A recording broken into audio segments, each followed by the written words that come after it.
Hey there, chess enjoyers! Today we will together continue to explore the exciting chess world, diving into the deep world of chess openings.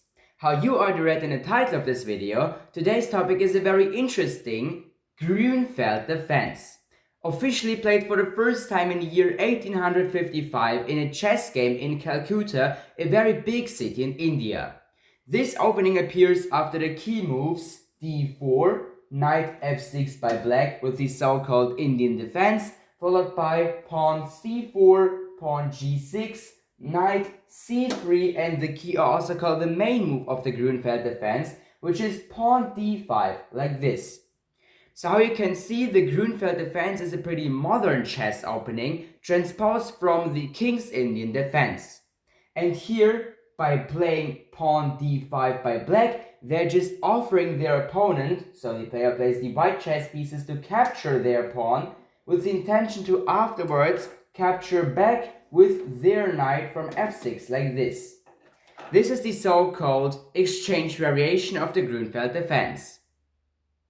White here now plays pawn e4, attacking the opponent's knight on d5 and securing a pretty solid pawn center with these two pawns on d4 and d5 that are really occupying and controlling the center of the chessboard right now.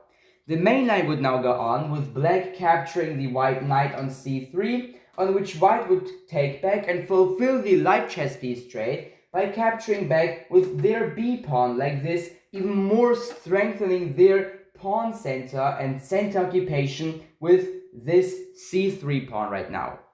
But it also has a little downside for white, because the queen side here, right now, especially with this big hole on the b file of the chessboard, is a bit weakened and ready for attacks by black. But still, why would black want to allow his opponent to occupy the center of the chessboard? Isn't this just a disadvantage for them? Yes, of course, you're partially right. But this is just a hyper-modern chess style. Black allows his opponent to take control of the center of the chessboard with the intention to crush it and attack it afterwards, with, for example, moves like c5 or also bishop g7 like this, fianchettoing their bishop and attacking the pawn center here by white. But of course, white doesn't always just play the exchange variation of the Grünfeld defense. There are also many other solid and very interesting lines, as for example the so-called Russian system. Here white continues now the game with developing their second knight on f3 like this. Black answers with fianchettoing their bishop on g7, as also planned with the Grünfeld defense, on which white now develops his queen pretty early on b3, bringing out the queen, yes, pretty early, only at the fifth move of the game. And in bringing more pressure to bear against black's central outpost here on d5, so the pawn on d5, white practically forces pawn capture c4 in the following move by black, because by this they are gaining a central preponderance. However, in return, their queen will be, yes, exposed as black's queenside play unfolds in the middle game of a chess match. So yes, after black has captured the white pawn on c4 like this, white just captures back with their queen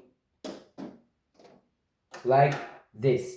And here we often have the short castling by black, on which white plays pawn e4, again occupying and having a solid pawn center here, yes, in the center of the chessboard. Another interesting variation is the so-called Taimanov Variation, also known as the Petrosyan Variation, named after the very famous Soviet-Armenian chess grandmaster Tigran Petrosyan.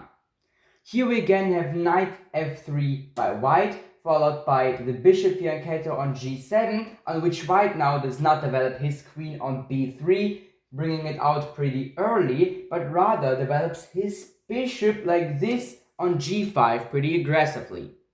So in this line, after the nearly universal move by black, knight e4, also attacking white's g5 pawn right now, there are two different options on how white can now continue the game.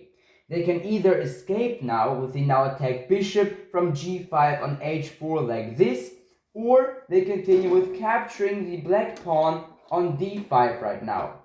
And here we have a very interesting variation, because black can, for example, now capture the white bishop here on g5. White obviously captures back with their knight, again fulfilling the light chess piece trait, on which we have pawn e6 by black, entering this very interesting and exciting position on the chessboard, where it's really gonna be very interesting in the following moves. And now let's finally come to the last variation of the very interesting and thrilling Grünfeld defense, which I would like to show you in this video, also being my favorite line of it. For players who do not wish to take on the complexities of the exchange variation of the Grünfeld defense, the move bishop f4 like this is definitely considered a safer option. Here white opts for the initiative on the queen side of the chessboard with a smaller pawn center than in the other variations. In the main line, right now, black answers with again fianchettoing their bishop on g7, how you can see as in many lines of the very interesting Grünfeld defense. So white plays right now pawn e3, on which their opponent have the option to play the very interesting move c5 with the so-called Gründfeld Gambit. Very thrilling and yes, interesting line. If white here accepts the gambit, they just capture the now undefended black c5 pawn like this, on which black often answers and continues with queen a5, attacking our pawn on c5 here. Pretty interesting, huh?